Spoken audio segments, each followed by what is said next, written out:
Keluarga Iwan Fals melayangkan gugatan kepada pihak promotor konser Kantata Barok yang tak lain adalah milik sahabat dekatnya Setiawan Jodi. Jalur hukum ditempuh lantaran pihak Iwan Fals merasa dirugikan pasca konser 2011 silam itu ditayangkan ulang di salah satu stasiun televisi. Padahal dalam kontrak, pihak Iwan seharusnya mendapat royalti dari penayangan konser tersebut. Ini agak sulit ya, ini hubungan sama rasa. Kalau kecewa pasti setiap orang siapapun ketika saya mengecewakan Cikal pasti akan ada rasa yang terganggu. Nah, saya yakin Mas Iwan atau Mas Jodi pasti terganggu. Tapi yang jelas saya nggak mau masuk ke wilayah itu, bahwa ketika kami punya perusahaan masing-masing dan ada satu pelanggaran diikutin sampai kemana, bahwa memang hubungan iya atau tidak, benar atau salah, lebih ke situ sebenarnya. Dalam sidang lanjutan yang digelar di Pengadilan Negeri Jakarta Barat, pihak Iwan yang diwakili istri dan anaknya mempertanyakan kemana kompensasi pasca seluruh dokumentasi konser Kantata Barok ditayangkan di televisi.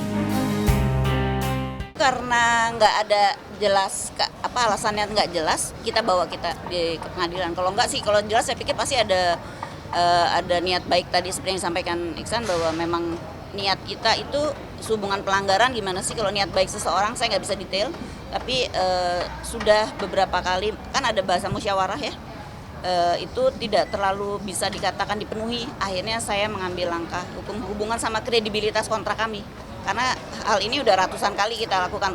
Dan kebetulan kalaupun ada bahasa pelanggaran tadi wan prestasi, bukan melihat sosoknya siapa di belakang, tapi lebih saya mau nggak mau harus meluruskan atau menegakkan keadilan gitu. Jadi harus di jalurnya kan kita bikin kontrak ke hukum, pasti jalur hukum kan kalau kita bikin kontrak. Nah sekarang langkahnya udah sampai hukum, ya saya ikutin aja gitu. Dalam sengketa ini, pihak Iwan tak menyerang sahabat kentalnya Setiawan Jodi secara personal, melainkan meminta pembuktian dari pihak promotor PT Airo Swadaya Stupa yang merupakan perusahaan promotor milik Setiawan terkait kontrak kerjasama yang telah disepakati. Airo teman dekat saya juga. Enggak. Karena saya mendirikan perusahaan juga secara legal, jadi Bang Iwan percaya sama saya untuk mengurusnya dengan baik. Jadi ketika di wilayah kreatif saya bekerja, Bang Iwan dengar saya dengar dia. Ketika wilayah manajemen kontrak, saya harus menegakkan, saya disupport. Sebelum saya ketemu, saya kenalin dulu lawyer dan segala macam. Ya kalau sudah yakin ya bismillah, jalan.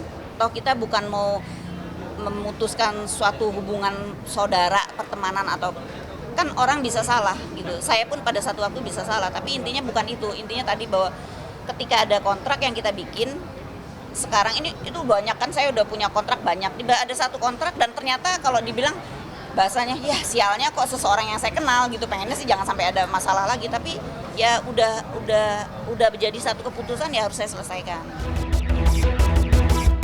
Seperti apa pesona duda-duda keren di panggung hiburan?